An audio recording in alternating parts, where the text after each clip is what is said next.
yang punya keteak, tuh bulunya sunnah untuk apa? Dicabut atau dipotong ataupun dikerok. Jangan sampai bulu keteak panjang banget, gondrong banget. Kalau badannya gemuk cakep, gondrong itu bulu keteknya, udah kurus begeng. Bulu keteknya panjang, kagak enak dilihatnya. Itu termasuk perkara sunnah. Wajib sa'rul hanati, dan disunahkan untuk memotong bulu bagian bawah lirrujulin, bagi orang laki. Bagi orang laki itu dikerok. Kalau orang perempuan juga sunnah. Orang laki dikerok, orang perempuan ditipisin pakai gunting. Kalau enggak dicabut. Biar apa? Biar laki kalau umpama dicukur itu kasar, sedangkan perempuan kalau laki itu dikerok biar tumbuhnya kasar, kalau orang perempuan dicukur gunting supaya tumbuhnya lembut bertemu kasar lebih nikmat. Audio Jungle.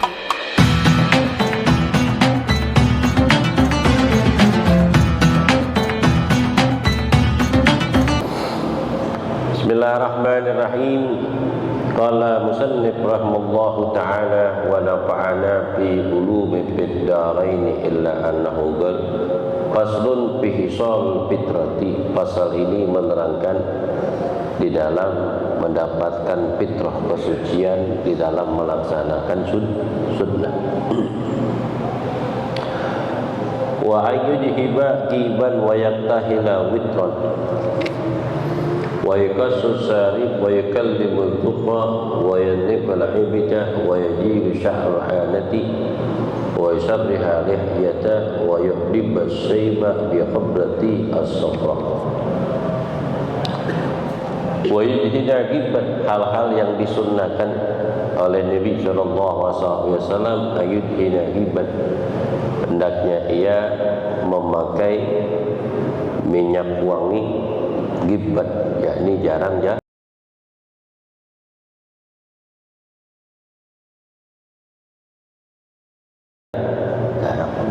Disunnahkan untuk memakai minyak wangi ataupun memakai minyak rambut, jarang-jarang yang dipakai.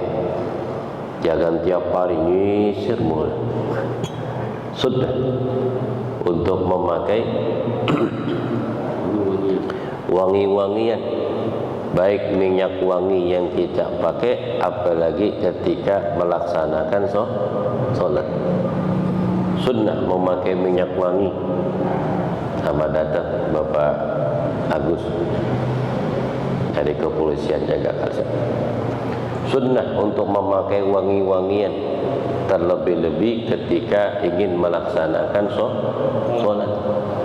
Pakailah minyak wangi ketika kita menghadap Allah Subhanahu wa ta'ala, Tuhan semesta alam. Orang yang suka pakai minyak wangi ketika sedang melaksanakan ibadah sholat, alhamdulillah, nanti dia akan meninggal dunia badannya wangi, tidak bau tengik. Ya, kan ada tuh orang meninggal bau tengik, badannya bau. Salah satu menyebabkan kita wangi jasad kita apabila dipisahkan oleh ruh dengan jasad adalah memakai wangi-wangian ketika sholat. Ataupun disunahkan untuk memakai minyak yudhiba gibban, sunnah untuk memakai minyak rambut. Zaman dulu kan minyak rambutnya orang aring. Apa itu? Cap pengantin orang aring. Paling ngetop banget bris, minyak lavender atau tanco. Sunnah untuk memakai minyak rambut. Wa yaktahila witron, dan disunnahkan memakai celak mata. Hukumnya sunnah. Biar mata ini terang dengan sebab memakai celak mata. Itu biasanya kalau orang haji umroh itu hadiahnya seperti itu hadiahnya. Celak sifat mata, celak mata. Sekarang banyak di antara kita jarang memakai sifat mata. Sedangkan memakai sifat mata itu disunnahkan oleh Nabi SAW, biar mata kita terang, biar kagak rabun ataupun apa buram. Tuh pakai celak mata. Nabi SAW memakai celak mata ketika beliau masih hidup. Bahkan ketika beliau lahir ke alamud dunia, beliau sudah rapi memakai celak mata, sifat mata. Matanya lentik, hidungnya mancung, matanya indah, senyumnya indah, luar biasa tuh Nabi. Seakan-akan ciptaan Allah beliau memilih dari bentuk tubuhnya yang indah, saking gantengnya itu Nabi. Anta badrun, anta samsun, anta nurun fauqa nuri. Disunnahkan memakai celak mata. Wa yuqassu saribah, dan disunnahkan untuk memotong yang namanya kumis. Termasuk sab'atun minan mutahhirat, 7 kesucian yang diperintahkan oleh Allah Subhanahu wa taala. Salah satunya wa qassiru saribah, ia memotong yang namanya kumis. Kumis ini tanda kejantanan orang laki. Kalau kita di negeri Arab nggak kumisan dibilang amrot, bocah kecil. Kau di Arab nih, kau di Arab. Sunnah untuk miara kumis biar kelihatan kegantengan lelaki dengan adanya kumis. Itu ketika punya kumis sunnah dipiara kumisnya dan dirawat kumisnya untuk dipotong. Jangan sampai punya kumis panjang akhirnya ketutupan tuh merah bibirnya, akhirnya jadi daplang kayak demang, apalagi dipelintir-pelintir gak ini. Sunnah untuk mencukur, memotong tipis rab ke kumisnya. Makruh untuk dikrok. Biasanya kalau orang kalau udah dikrok itu numbuhnya serem kayak kumis kucing, tajam-tajam. Ya wajah Gus. Memang kalau dicukur lebih bersih, cuman hanya makruh saja.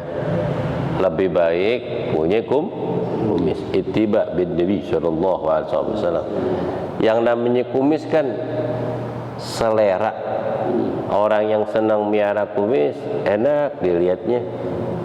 Ada juga bini nggak demen lihat kumis, benar nggak? Bang, kumis tuh kerok dah, cukur. Mengapa? Serem banget kelihatannya. Ya, tuh, boleh potong. Wa yakallima dzufra, dan disunahkan untuk memotong jari, memotong kuku. Sunnah dipotong kuku kita ketika hari Kamis ataupun hari Senin, disunnahkan untuk dipotong. Dimulai memotong yang namanya kuku dimulai dari khinsir, kelingking yang sebelah kanan sunnah.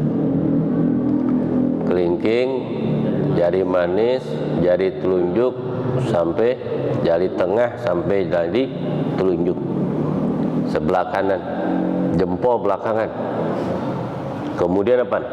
Kelingking yang sebelah kiri, jari manis, jari tengah sampai telunjuk, jempol kanan, kemudian jempol kiri. Begitu juga bagian kaki, begitu juga. Itu dalam kitab Ihya Ulumuddin, orang yang memotong yang namanya kukunya yang disunnahkan oleh Rasul sallallahu alaihi wasallam mencegah tangannya daripada penyakit apa? Ini yang begini mulu apa nih? Yang goyang mulu gedek kan? Hah? Penyakit gedek, Parkinson.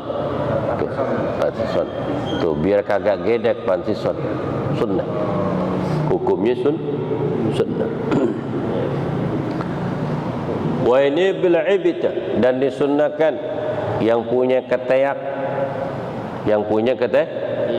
tuh bulunya sunnah untuk apa? Dicabut atau dipotong ataupun dikerok. Jangan sampai bulu keteak panjang banget, gondrong banget. Kalau badannya gemuk cakep, gondrong itu bulu keteknya, udah kurus begeng.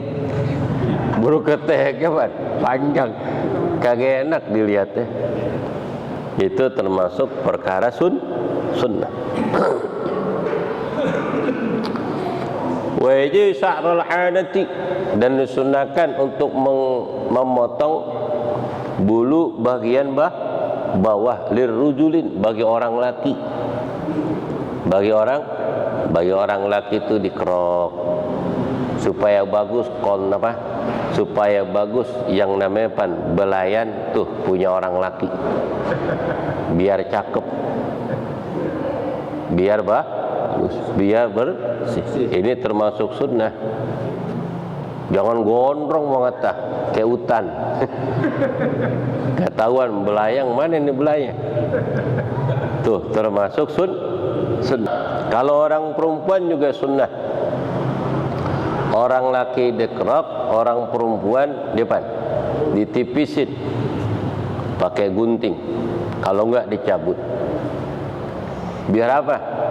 Biar laki kalau umpama dicukur itu kasar, sedangkan perempuan kalau laki itu dikerok biar tumbuhnya kasar, kalau orang perempuan dicukur gunting supaya tumbuhnya lembut bertemu kasar lebih nikmat. Itu hiju sya'rul anati wa yusarriha lihya, kemudian merapikan yang namanya jenggot. Tuh sunnah dirapikan tuh yang namanya jenggotnya dengan bermacam cara supaya bagus, dengan cara dipotong, tipisin. Kemudian dengan cara dipotong dan ditipiskan, itu yang namanya jenggot. Supaya supaya indah dan bagus. Kumisnya ditipisin, jenggotnya ditipisin supaya bagus dan indah kelihatannya dan penuh dengan wibawa bagi orang yang mempunyai jenggot. Perbedaan jenggotnya dan kumisnya orang Yahudi dan Nasara dan orang Islam. Orang Islam itu dengan cara ditipiskan, dirapikan biar bagus. Tapi jenggotnya orang Yahudi dan Nasara itu panjang dan tidak terurus. Dari cambang sampai jenggot tuh panjang banget, ame kumis jadi satu. Tuh kalau kita lihat orang Yahudi tuh, kalau siaran daerah Palestina ataupun tinju bebas, kan ada tuh orang miara kumis jenggot tuh panjang bener, agak terurus. Itulah jenggot dan kumisnya orang Yahudi. Nabi memerintahkan kepada sahabat dan umatnya untuk merapikan jenggot dan kumisnya biar rapi. Kemanfaatan orang yang punya jenggot ini, kemanfaatan orang yang punya jenggot. Ketika dia berwudu, orang yang punya jenggot dan kumis, selagi itu jenggot dan kumisnya basah dengan air wudu, malaikat senantiasa membaca istighfar bagi orang yang punya jenggot. Alhamdulillah, nih keistimewaan. Kalau saya sih nggak ngamalin nih yang punya jenggot. Dulu pernah punya jenggot, Cuman nubuhnya jarang-jarang, jadi kagak enak juga dilihat. Nubuhnya jarang, kalau rata enak ya gak? Ini nubuh jarang-jarang, kemudian lancip, tajam-tajam lagi. Akhirnya saya cukur dah. Saya yang penting pernah ngerasain melaksanakan sunnah punya jenggot. Wa ya'di basyaiba bil umrati was-sufra, dan disunnahkan untuk menyemir rambut yang putih dengan berwarna merah ataupun berwarna kuning, kemas-kemasan tuh sunnah. Merah bukan merah ini, tapi merah kekuning-kuningan. Apa itu namanya? Kayak tembaga gitu. Ya, itu hukumnya sunnah. Untuk apa? Untuk menyemir rambutnya yang berwarna hitam. Siapakah manusia yang pertama kali menyemir rambutnya berwarna hitam? Adalah Fir'aun. Fir'aun dikagak mau dia tua karena berkuasa di kota Mesir begitu lama, lebih 600 tahun dia berkuasa di Mesir. Jutaan manusia dibunuh oleh Fir'aun. Kemudian 120.000 bayi laki yang lahir tanpa berdosa dibunuh. Kakala rambutnya sudah tumbuh menjadi putih, maka istrinya Fir'aun mengatakan, wahai rajaku, aku melihat rambutmu telah tumbuh putih dan tumbuh uban. Akhirnya Fir'aun menyemir rambutnya berwarna hitam, dan ditemukan tuh Nabiullah Musa dikanyutkan oleh ibunya masuk ke dalam istana Fir'aun dan diambil oleh permaisuri Fir'aun dan dirawat dan dijaga di kalangan istana. Tadi Nabiullah Musa pengen dibunuh. Kata Aisyah mengatakan, wahai rajaku, engkau sudah tua dan engkau tidak mempunyai seorang anak, sedangkan engkau sudah tua, rambutmu berwarna putih. Siapa yang meneruskan kerajaan engkau kecuali anak ini? Akhirnya selamat. Air Fir'aun rambutnya apa? Disemir. Menurut Imam Syafi'i, menyemir rambut berwarna hitam hukumnya haram. Haram. Imam Ahmad bin Hanbal hukumnya makruh. Wa Imam Abu Hanifah dan Imam Malik hukumnya mubah. Boleh-boleh saja. Ketika di dalam peperangan Badar, Nabi SAW melihat para sahabat ketika itu yang ikut perang dan rambut mereka berwarna putih, dan diejek oleh orang Yahudi dan orang-orang kafir ketika itu, menganggap pasukan kaum muslimin sudah tua dalam keadaan lemah. Kemudian Nabi SAW memerintahkan sahabat yang tua yang rambutnya sudah putih untuk menyemir rambutnya berwarna hitam. Kakala terjadi peperangan, ternyata yang ikut perang anak muda kelihatannya. Kenapa? Karena rambutnya yang putih dirubah menjadi hitam. Dan disunnahkan untuk menyemir rambut yang putih itu dengan berwarna apa? Kuning bercampur merah, kayak model hana. Itu kita lihat tuh guru Sahabi Umar bin Hafid kan di merah-merahin ya, kuning-kuningan. Tuh hukumnya sunnah. Lianna Nabi sallallahu alaihi wasallam anna Nabi sallallahu alaihi wasallam kana yasqulu ra'yatahu wa rus wal ja'faran fa kana Umar yaf'alu dzalik. Rawi Abu Daud wa Nasa'i an Abdullah bin Umar. Sesungguhnya Rasulullah SAW menyemir rambutnya dengan berwarna kuning keemasan bercampur dengan warna merah. Dan para sahabat pun seperti Umar bin Khattab, beliau pun mengikut Nabi SAW.